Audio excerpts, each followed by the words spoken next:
aí, pessoal? Estamos de volta aqui. Bem-vindos a mais um Medcast. O podcast que te salva na véspera da prova. É isso aí. E hoje nós estamos aqui no nosso 13º episódio e nós vamos falar sobre um tema muito interessante que nós abordamos a partir dos comentários que vocês deixaram no nosso último podcast, tá? E aí a gente viu que tinha muitos comentários sobre patologia, um pessoal pedindo que a gente fizesse um podcast sobre patologia e alguns também pediram um podcast sobre nefrologia. E aí a gente pensou, vamos unir o útil ao agradável, né, Diego? Exatamente. Pensamos nos comentários que vocês colocaram e justamente trouxemos aqui dois profissionais, né? Um da área da patologia e o outro da nefrologia, né? Profissionais extremamente qualificados. E eu vou apresentar e depois eles vão também falar um pouco, né, da experiência deles, se apresentar. Então eu estou aqui com a doutora Maria Luísa, ela vai se apresentar e aí a gente dá continuidade. Oi, gente. Eu sou Maria Luísa, sou nefrologista, especialista em diálise e transplantes renais. E doutor João Carlos. Fala pessoal, prazer estar aqui, sou João Carlos, patologista. Então, gente, é um prazer imenso, né, ter vocês aqui na nossa bancada. A gente sabe da dificuldade da correria de vocês, do dia a dia e o quão importante é esse momento que a gente está aqui, mesmo que seja pouco, mas para a gente desfrutar um pouquinho desse conhecimento de vocês. Diante disso, né, Débora, a gente... É isso aí. Como a nossa proposta é fazer um podcast breve, nós selecionamos alguns assuntos e nós vamos sortear para ver o que é que a gente vai falar hoje, porque, obviamente, são temas muito abrangentes, não tem como a gente abranger tudo das duas áreas. Na medicina, a gente sabe que é muito amplo, né? Tudo é muito amplo. E aí, dentro das especialidades dele, também existe um campo enorme. Então, nós vamos sortear, vou fazer o sorteio aqui do tema que a gente vai abordar aqui hoje. Posso? Vai lá, Dieguinho. Puxa aí o papel. E o tema abordado foi neoplasias renais benignas. E aí, gente, vamos começar falando então sobre neoplasias benignas. E a gente tinha dado uma lidinha e acho que basicamente a única coisa que eu me lembro é que a gente tem o adenoma papilar, né, que é o mais comum. E aí, o que é que vocês têm aí a falar, acrescentar pra gente sobre isso? Realmente, o adenoma papilar é o tumor benigno mais comum. Ele é um tumor pequeno e mede geralmente de 0,1 a 0,5 centímetros. Geralmente é assintomático e se trata principalmente de um achado acidental. A gente não estava buscando o tumor e acaba encontrando, né? Comete 10% dos indivíduos com menos de 40 anos e cerca de 40% das pessoas com mais de 70 anos. E ocorre particularmente em indivíduos submetidos à diálise, que é a minha especialidade, então tenho propriedade para falar disso. Então, quer dizer, doutora Malu, pode-se dizer que essa neoplasia benigna é, de longe, a mais prevalente. Exatamente. E aí, o que é que vocês teriam a acrescentar, então, agora direcionando a pergunta para o doutor João, sobre histologia? Olha, histologicamente, a gente pode falar que o adenoma é um tumor localizado na região cortical, certo? Não vai possuir cápsula e são compostos de papilas ramificadas e complexas. Além disso, eles podem crescer como túbulos, como glândulas e como cordões, certo? São células cuboides ou poligonais e elas possuem núcleos pequenos e regulares. O citoplasma é reduzido e também não vão ter nenhuma atipia. Entendi. E aí, Show. só para encerrar aqui, a parte de adenoma papilar, porque nosso tempo é corridinho, uma dúvida bem frequente é justamente na diferença entre adenoma e carcinoma. Você teria como explicar um pouquinho isso aí pra gente? Claro, Débora. A diferença vai ser principalmente no tamanho, certo? Então, se o adenoma, como a gente sabe, ele é um tumor com arquitetura papilar de baixo grau, então ele tem menos de 0,5 centímetros de diâmetro, beleza? Tumores maiores que 0,5, a gente considera já um carcinoma. E nesses casos, a gente já indica a retirada cirúrgica. Exatamente. Porque se ele for maior do que 5 centímetros, a gente já considera um tumor perigoso, maior do que 0,5 centímetros. Dando continuidade aqui aos temas, a gente separou também outro aqui, que é o oncocitoma, né? É um tumor, de certa forma, mais raro, que é que vocês poderiam caracterizar mais pra gente aqui? Tanto de epidemiologia, de forma macro e micro, o que é que vocês acham mais importante? Olha, Diego, é um tumor raro, certo? Realmente, como você falou. Então, de 5 a 15% dos tumores renais serão um oncocitoma. É mais comum em homens, numa proporção de 3 para 1. 3 para 1, obrigado, doutora. E é um tumor que geralmente ele é unilateral e costuma ter de 2 a 12 centímetros, certo? Ele costuma ser assintomático, mas a gente pode ter alguns sintomas juntos, como hematúria ou como dores nos flancos. E a descoberta desse tumor costuma ser acidental, pessoal. A pessoa fez lá um exame de imagem, procurando alguma outra coisa, foi lá e encontrou ele.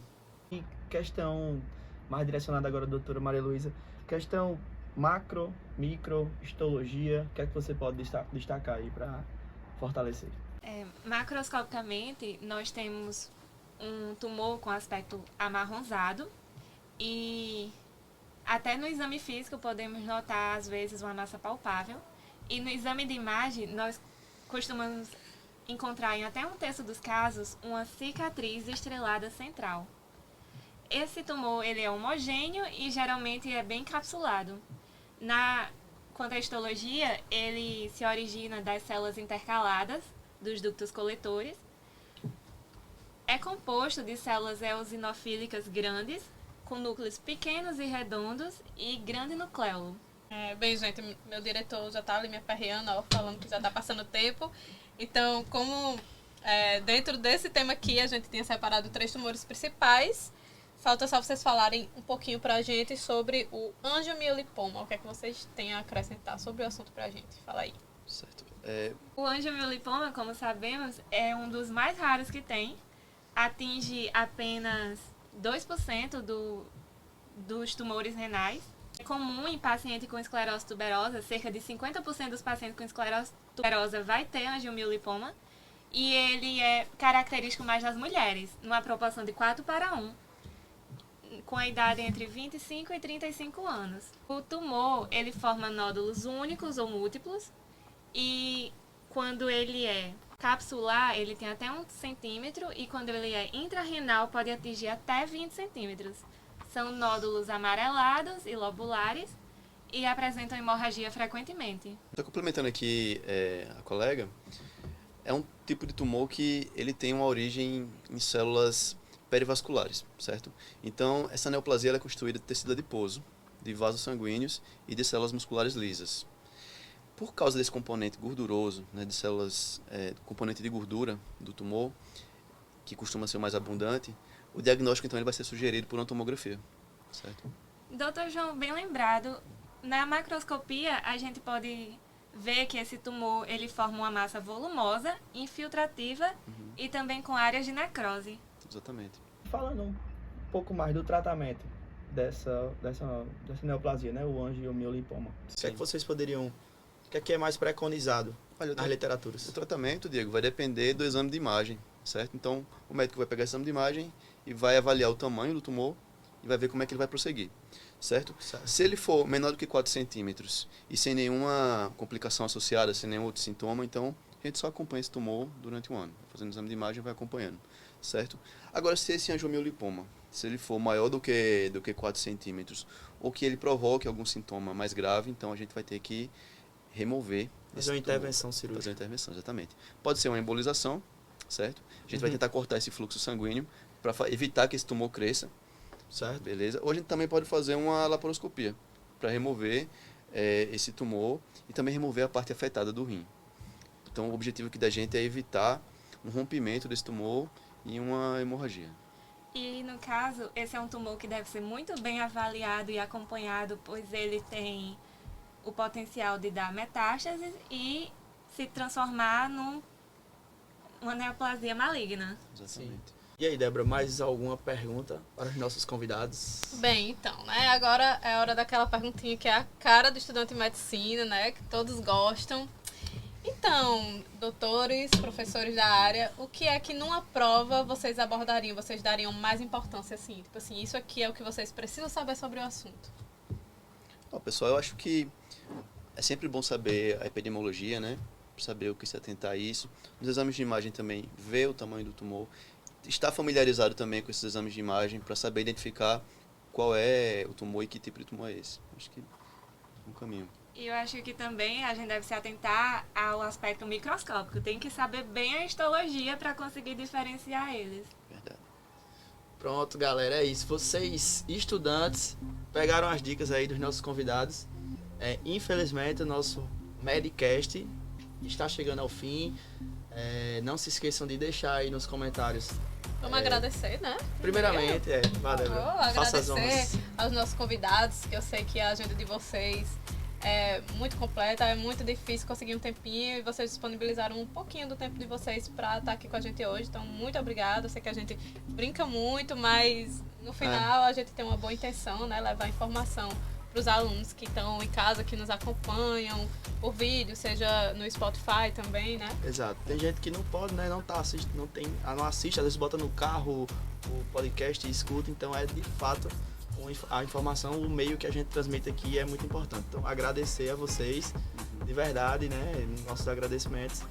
E galera, comentem o próximo tema que vocês querem que esteja aqui, os próximos convidados que estejam aqui na nossa mesa. Não esqueçam de dar aquele like, né, que fortalece bastante o canal, se inscrever no canal, quem não é inscrito ainda, e ativar o sininho. É isso aí. Eita, como habla. Os doutores agradecerem também. Não, só dizer que é sempre bom conversar com vocês, né? E precisando de novo, tô às ordens, só chamar. Então é isso. Nos acompanha aí no próximo podcast. E é isso, né? É isso. Valeu, galera. Muito obrigado. Tchau.